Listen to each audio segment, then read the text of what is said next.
Sebagai orang Islam, tentu, tidak asing lagi dengan anugerah Allah Subhanahu wa Ta'ala untuk para walinya.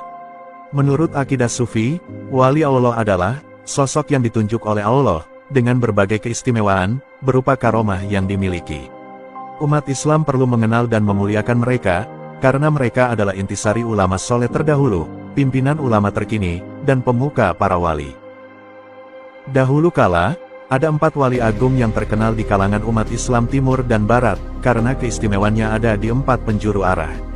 Ada 4 wali agung Allah, yang dikenal dengan nama wali kutub. Mereka ada di 4 penjuru arah atau disebut dengan wali autad. 4 wali tersebut, bertugas menahan alam semesta. Berikut, 4 wali agung Allah yang terkenal di kalangan umat Islam. Inilah 4 wali agung Allah, penjaga alam semesta.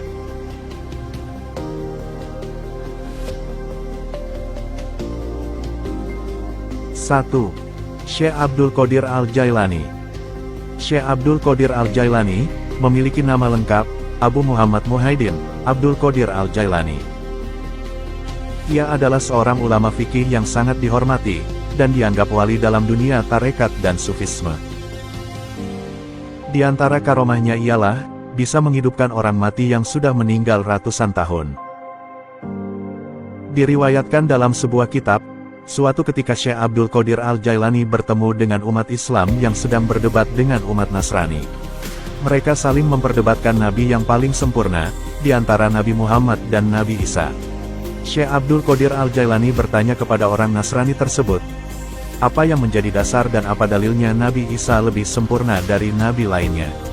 Lalu orang Nasrani tersebut menjawab, Nabi Isa mempunyai keistimewaan, yakni mampu menghidupkan kembali orang yang sudah mati.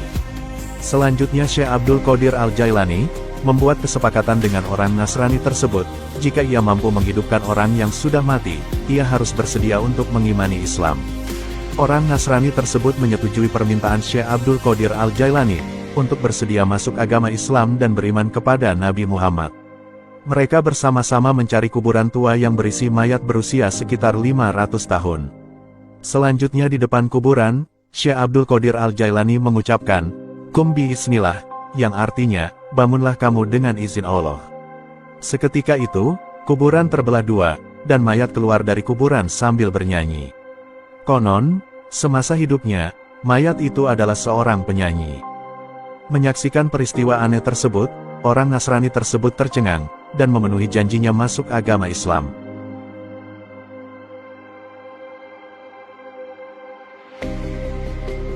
Dua, Syekh Ahmad Arifai. Syekh Ahmad Arifai adalah seorang ulama sufi berkebangsaan Irak abad ke-6 Hijriah 12 Masehi. Ia lahir di desa Hasan, kegubernuran Wasit, Irak, dan meninggal di desa Ubaidah, suatu tempat yang terletak antara Wasit dan Basra. Ia dibanggakan oleh sejumlah ulama terkemuka kala itu. Di antara karomahnya ialah mencium tangan Rasulullah Shallallahu Alaihi Wasallam pada tahun 555 Hijriah. Saat itu Syekh Ahmad Arifai berumur 43 tahun, beliau berangkat ke Mekah untuk melaksanakan haji. Setelah di Mekah, beliau pergi ke Madinah untuk berziarah ke makam Nabi Muhammad Shallallahu Alaihi Wasallam.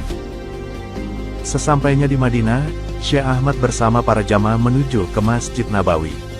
Para jamaah melihat langsung bahwa Nabi Muhammad Shallallahu Alaihi Wasallam menjawab salam dari Syekh Ahmad Arifai. Syekh Ahmad Arifai berkata, Assalamualaikum wahai datuku. Lalu muncul suara, Waalaikumsalam wahai anakku. Imam Arifai lalu masuk ke dalamnya dalam keadaan gemetar dan menggigil. Warna kulitnya menjadi kekuning-kuningan. Imam Arifai berlutut sampai menangis seraya berkata dari kejauhan, aku kirimkan ruhku untuk selalu mengingatmu, sebagai perwakilanku. Aku bisa melihat dengan seluruh jasadku padamu secara kasat mata, maka ulurkanlah tanganmu, agar aku bisa mencium tanganmu, wahai Rasulullah. Tangan Rasulullah keluar dari makamnya, Imam Arifai langsung menciumnya, dan meminta ikut melihat dan mendengar langsung. 3. Syekh Ahmad Al-Badawi. Syekh Ahmad Al-Badawi merupakan seorang syekh yang sangat terkemuka di Jazirah Arab dan Timur Tengah. Beliau juga dikenal sebagai Al-Sayyid Al-Badawi oleh semua orang Muslim Sunni, yang menghormatinya sebagai wali, pada abad ke-13 di Maroko. Al-Said Al-Badawi mempunyai nasab mulia, sebagai salah satu tiang pilar dari 4 kelompok sufi. Di antara karomahnya ialah, mukanya bercahaya, sehingga beliau melilit wajahnya sebanyak 2 kali dengan sorban. Suatu ketika, seorang anak murid beliau, meminta untuk melihat wajah Syekh Ahmad Al-Badawi. Beliau menolak permintaan muridnya, namun atas desakan yang kuat, ia melihatkan wajahnya ke anak muridnya. Seketika itu anak muridnya meninggal dunia, terkejut melihat Syekh Ahmad Al-Badawi yang bercahaya. Semenjak peristiwa itu, beliau tidak pernah membuka lilitan sorbannya. Anak muridnya meninggal dalam keadaan mati syahid karena meninggal semasa menuntut ilmu. Selain itu, pernah suatu ketika, Syekh Ibnu Laban mengumpat. Seketika itu hafalan Al-Quran menjadi hilang. Ia berusaha beristighosah dan meminta bantuan doa orang-orang terkemuka di zaman itu. Selanjutnya ia menghadap kepada Syekh Yaqut Al-Arsi untuk meminta pertolongan. Keduanya bersama-sama berangkat menuju makam Al-Badawi dan berkata, "Wahai guru, hendaklah Tuan memberi maaf kepada orang ini." Dalam makamnya terdengar jawaban, "Ya sudah, tapi dengan syarat, ia mau bertobat." Akhirnya Ibnu Laban bertobat, dan tidak lama kemudian kembalilah ilmu dan imannya. Syekh Ahmad Al-Badawi sudah meninggal 200 tahun silam, namun tetap bisa memberi petunjuk bagi orang-orang yang berziarah ke makamnya. 4. Syekh Abu Hasan Asy-Syadzili. Syekh Abdul Hasan Asy-Syadzili dilahirkan di Maroko, pada tahun 593 Hijriah. Syekh Abdul Hasan Asy-Syadzili adalah seorang yang dianugerahi karomah yang sangat banyak, tidak ada yang bisa menghitung karomahnya, kecuali Allah. Adapun sebagian dari karomahnya yaitu, ketika umur 6 tahun, beliau telah mengenyangkan orang-orang yang kelaparan, pada penduduk negeri Tunisia, dengan uang yang berasal dari alam gaib. Beliau didatangi Nabi Khidir, untuk menetapkan beliau menjadi seorang wali, yang mempunyai kedudukan tinggi. Beliau bisa mengetahui batin, isi hati manusia, saat berusia 6 tahun. Beliau pernah berbicara dengan malaikat di hadapan murid-muridnya. Beliau menjaga murid-muridnya, meskipun di tempat yang jauh, dan beliau pun mampu memperlihatkan atau menampakkan Ka'bah dari negara Mesir.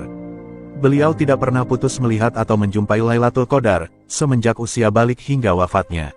Beliau tidak pernah terhalang sekejap mata pandangannya, dari Rasulullah Shallallahu Alaihi Wasallam, selama 40 tahun.